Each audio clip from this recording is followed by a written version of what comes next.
Hey guys, Jen here from Bodies Race Company. Hopefully you are getting ready to run with us this weekend, maybe doing a 5K or a 10K or maybe some extra miles in there as well.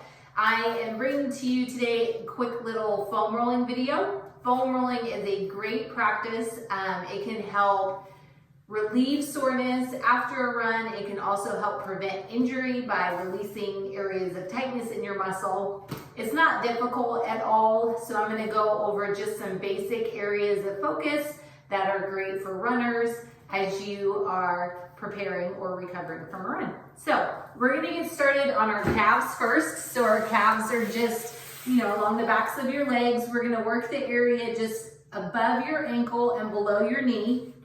You can start with your hips on the ground. You can do both legs at the same time. That would be the least amount of pressure. Rolling back and forth, you're just gonna pass from right below your knee to right above your ankle.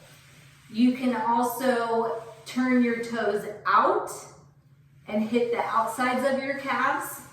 You can turn your toes in and kind of hit that inner area. If you're noticing any areas of pain, then typically that indicates a muscle knot. So you can actually just kind of pause over that area and just let it set there for a few seconds. You can kind of pass back and forth, focusing more on that area.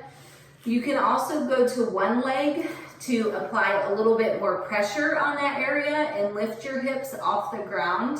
If you can tolerate that. So don't be afraid of a little bit of pressure on there.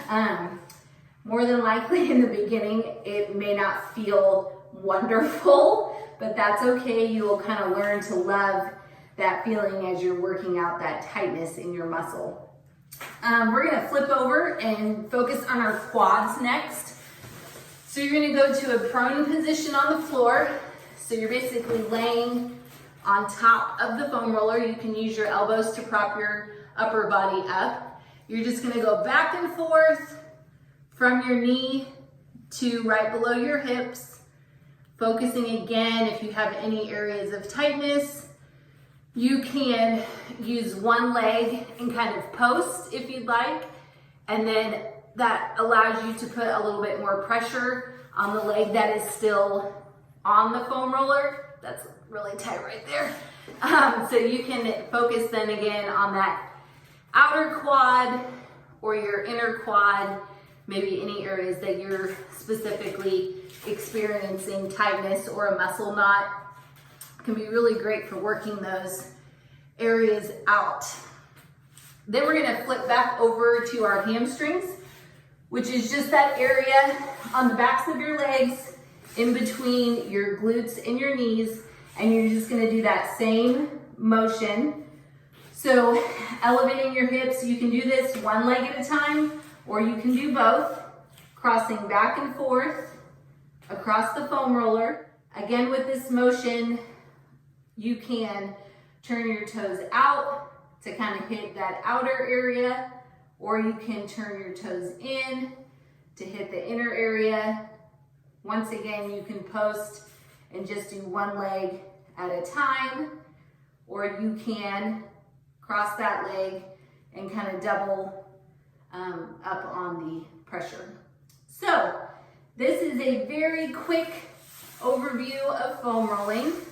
Typically, this whole process would take about 10 to 15 minutes if you're spending a little bit more area or a little bit more time on areas where you've got some extra tension. So just really paying attention to your body.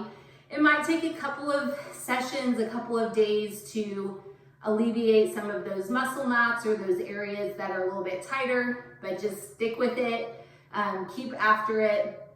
If you do feel that anything is experiencing a great deal of pain or a level of discomfort, definitely get that checked out, by a professional that can make sure if there is an injury that you can get that treated appropriately. But otherwise, foam rolling can be a great maintenance activity for you to do to help with your soreness and preventing injury.